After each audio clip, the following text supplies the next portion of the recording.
kilometers in the time it takes to watch this commercial. Introducing the LFA. Yes, it's a Lexus. Okay, ladies and gentlemen, we are about to go Verco once again down here on the main straight. Ladies and gentlemen, please welcome back Shane Jacobson and Steve Pizzati. Jamie Whincup and Casey Stoner all have their machines at the ready. Pretty soon we'll see them come out of the pit garage. So just to explain what's going to happen one more time, this is a 5-lap race. 5-lap race. What we're going to do is we're going to send them around. They're going to go get the cars and the tyres warmed up. I think that's Jamie we're seeing out on the track at the speed. So Jamie and Casey will come up to the starting line here, where they will be forward, ready to go. And Mark Webber will be coming around after them. As soon as Mark hits that start line, the lights will go out. Casey Stoner on the bike, Jamie Whincup to the car, will head off. And 50 seconds later, Tony, the engineer for Red Bull, will release Mark. Mark's just out there now getting that heat in his tyres as well.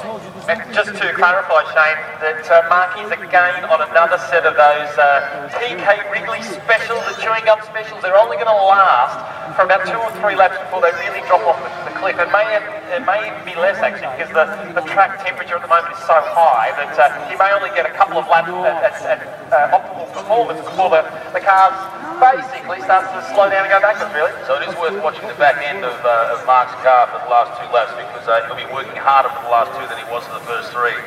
Jamie first to the line, gets himself steady there, beautifully on the line I might say. Great to see. How good is it to see Casey Stoner back on a bike? We love seeing that man on the bike. Not to say we don't love seeing him in the Red Bull V8 Supercar. Okay, here comes Mark. He's going to line up.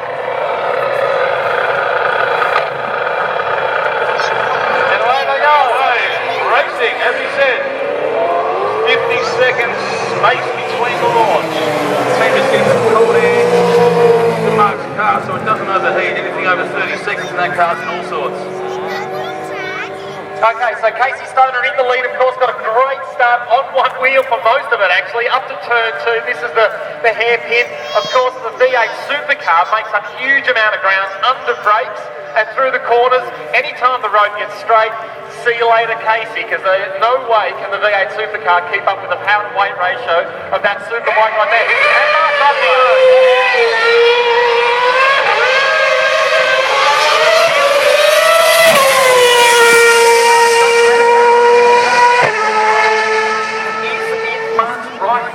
Casey's coming up to the final corner now.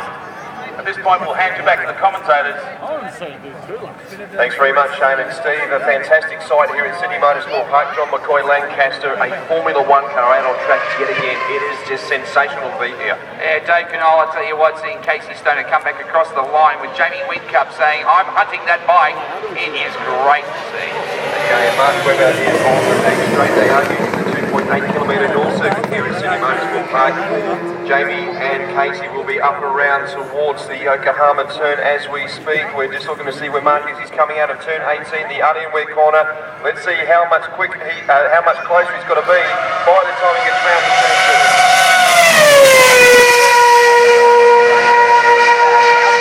And how many laps will it take for him to be able to catch up the other 2 at this rate?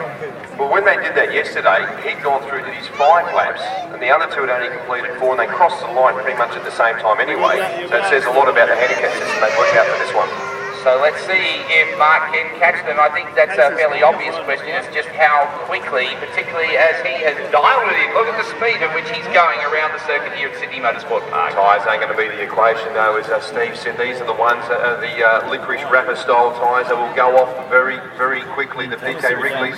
And here they are. Look at how much he has caught them up. John McCoy Lancaster, have a listen to this.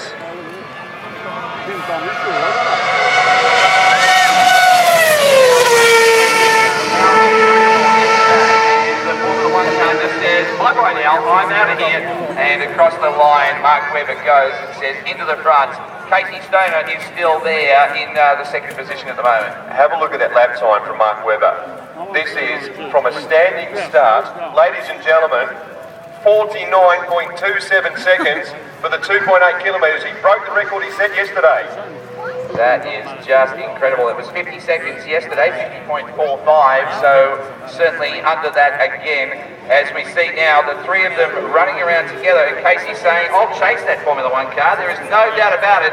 Will Mark Webber pull it out again and go faster one more time? Well, 49.2 is the time to beat. He's done that from a standing start. That is sensational work, and given that the times weren't the best, it is 5 laps, the same at race distance as yesterday, guys, so this is going to be an absolute ripper. Down they come once again. Casey's got him in his sights. Have the tyres gone off already? Let's have a look at the times as they go across. No, I think Mark Webber's obviously he may need to get some adjustment because he might have thought that was it. I catch them and I'm done. I think we'll see the pedal come down again very shortly. Yeah, I think that might be the call because they seem to have almost line ball times going around. Have a look at this though. Red Bull V8 Supercar with a Superbike and a Formula One car with Red Bull paint on it. You just don't get much better than this. No, it is certainly not. You know, you do get better than that because the thing I love about it is it's 3 Australians out there. We've got Casey Stoner, we've got Jamie Whincup, and we've got Mark Webber. All Australians at the top of their field. The cars are fantastic. They're all certainly associated with Red Bull. But how good is it to have 3 Australians like this, true ambassadors of Australia and motorsport? Well, that's the thing. They've all competed overseas in their own way. Of course, we know Casey in the Superbike category, Mark Webber Formula One, naturally enough. Jamie had to go a few years ago as well. Across the line once again, side by side. Webber, I tell you what, it's a little bit of a photo opportunity right now. And so we're going to get back to Shane at this point, and Shane and Steve, you're down there as well.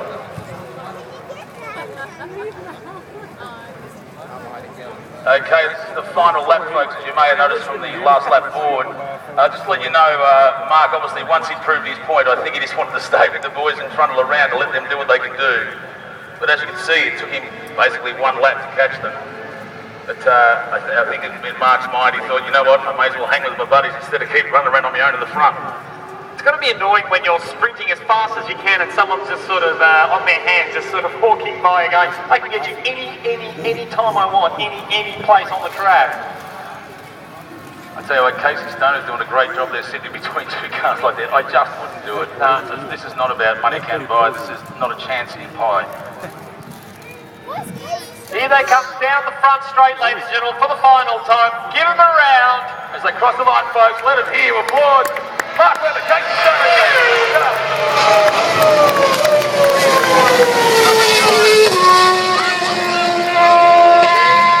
fantastic effort.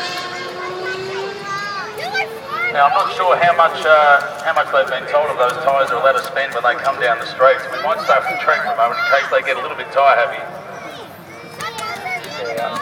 Funnily enough, I reckon the Pirelli gumballs that they've given him just about gone. So he said, you know what, no point having him on the rim, we may as well turn black tyres into white smoke right in front of the crowd. This is exactly what we all want to see him do.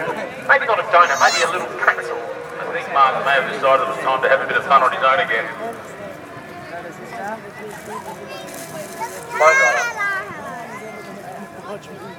This is history, Shane, isn't it? Really, we've never seen a Formula One car here in Sydney, let alone next to a V8 Supercar, next to a Superbike, with the double world champion on the back of it. That's quite phenomenal when you think about it. But I'm sure there's a lot of people in the grandstands who don't go to Formula One races that just really think to themselves, I'm not sure, I know they're quick, but how quick are they? But now I'm pretty sure they've got an idea of just how blisteringly quick they are by comparison to a V8 Supercar. On your feet, ladies and gentlemen, they can see you, remember. Give them a wave for Casey Stoner back there. Casey on the back wheel. Let's spend some money, folks.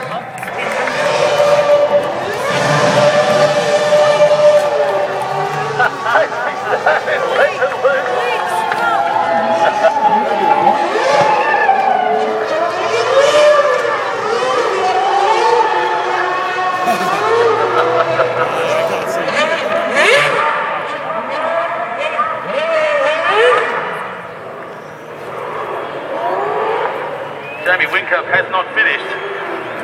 Well, there's still rubber on those rims. He wants them gone. Remember, folks, that's not his car. That's Stoner's car. Doesn't care. Ladies and gentlemen, give it up Whincup. Craig Lowndes. Casey Stoner. Mark Webber. We're getting some microphones here for the boys. Steve, you can do me a favour and you can run down to Mark Webber because I am doing the exercise just quietly. Oh, he's gone to Casey. Casey, honestly, what's it like having a Formula 1 car bearing down on you and then a 1.3-tonne V8 supercar right next to you? That's got to be scary. Yeah, it's not too bad, you know. I trust these blokes with my life, really. Well, you had no choice in that, did you? They're both incredible drivers, and you know, it was awesome. That's as close as I'm ever going to be to the back of an F1 car going around the track. So, you know, pretty happy. You were riding as hard as you could, really? Unfortunately, I had my handlebar coming loose on me, so I and a what? little bit in the middle section there, having to push it back out again. At 250 k's an hour, that's brilliant. But it wasn't ideal, but no, it wasn't too bad. Casey, thank you so much. That was an absolute privilege to watch. Jamie, I'm not sure what we're witnessing here. Either Jeremy Clarkson's in the boot of your car having a cigarette, or you have literally smoked them. It looks like Snoop Dogg's in there, doesn't it? I think the shopping's on fire. Bob Marley, great to have him along here today. It's a pity we can't get the boot open. Mate, what was that like? I mean, running around with an F car in Casey Stoner, what is that like? Yeah, that was really cool. Obviously following a bike, you know, we get to watch MotoGP on the television, but I had the box seat there, so I enjoyed that. And then right at the end, Mark just showed the performance of the F1 car through the quick corners over the back. It's a massive eye-opener. Got a lot of respect for these boys, and yeah, that was a pleasure. Mate, a lot of people have got a lot of respect for you too, don't worry about that. Mate, you know, when the F1 car's coming up behind you, when you first get a glimpse of it in your mirror, it's probably just a pinhead, and within seconds later the thing's a full car on your tail. Yeah, you know, I really think this exercise shows how superior an F1 car is, you know, and most of the guys here today would jump in my car and can absolutely be blown away by the power, and then to think that F1's a huge step up again is just phenomenal. So I've been lucky to have 4 laps in a car. It's the best 8 minutes of my life, so I've got that, yeah, those memories are unbelievable. And what have you left in that car as far as working components? Have you just thrashed that within an inch of its motoring life? Well, this is Casey's development series car. Correct. So that's a demonstration of how you treat a mate's car. Yeah. Drive like you stole it. I can't wait to see you turn up to a neighbour's counter and they say, "No way, Tiger, I was there at Top Gear Festival." Yeah, that's happened. I'd like to hire your rent a car. By the way, my name's Jamie Whincup. Yeah, well, that's the key. Don't never own your car. Always drive someone else. Cheers, mate. Thanks for that. Now, Mark, I think if we look up the definition of fish and barrel, there'll be a picture of you and the other 2 boys there. I mean, you gave 50 seconds at the start, and you rounded them up in a lap. That's absolutely amazing. Well, I think anyone can do that in that machine. Obviously, it's very quick. The car's very light. It's got a lot of power, a lot of downforce. Obviously, we can see in turn 1. You know, a corner like that, there's just so much grip and downforce. You see Casey completely on the limit, you know, smoke off the back tyre. It's really awesome to watch him from behind in terms of how much he's got the bike on the limit. So, you know, for me, of course I still like to put the car on the limit, but for me, the grip is so high, and it just gives people a real understanding, I suppose, the different categories that are out there. You know, Casey on the limit on such a contact patch of front and rear tyre, there's nothing there, no downforce, it's just all power, and you know, obviously a lot of rider as well, and the touring car's obviously very, very heavy, no aerodynamics really, and our thing's obviously got everything you need really to get the lap times down. So through turn 1, you're flat, yeah? Yeah. Is that a hold your breath flat, or is that, no, I'm having a Sunday to concentrate on the line still. You know, I need to make sure that I have a good trajectory on the way in. It's very bumpy, there's some big bumps in the apex as well, so the chassis is hitting very, very hard there, so yeah, but it's reasonably comfortable. Now, after you overtook the guys, obviously you got out of the gas. There wasn't a problem with the car, was there? So you just decided, let's do a formation. It's nice, yeah, also to have just for TV, also some nice shots, to have everyone together, and also I just love watching Casey, you know, doing stuff, even though it's obviously on a street bike, but it's just good to see, you know, how, you know, fluid the guys need to be and how, you know, aggressive yet sort of subtle they need to be with the motorbikes. If you're going to get a lesson on how to ride a bike, may as well be a double world champion. That's right, yeah, no, Casey's a man for sure. Mark, thanks so much. What an absolute privilege, ladies and gentlemen. Put your hands together for Mark Webber, Casey Stoner, Jamie Whincup. We'll let these boys get these cars out of here if Casey's car still runs.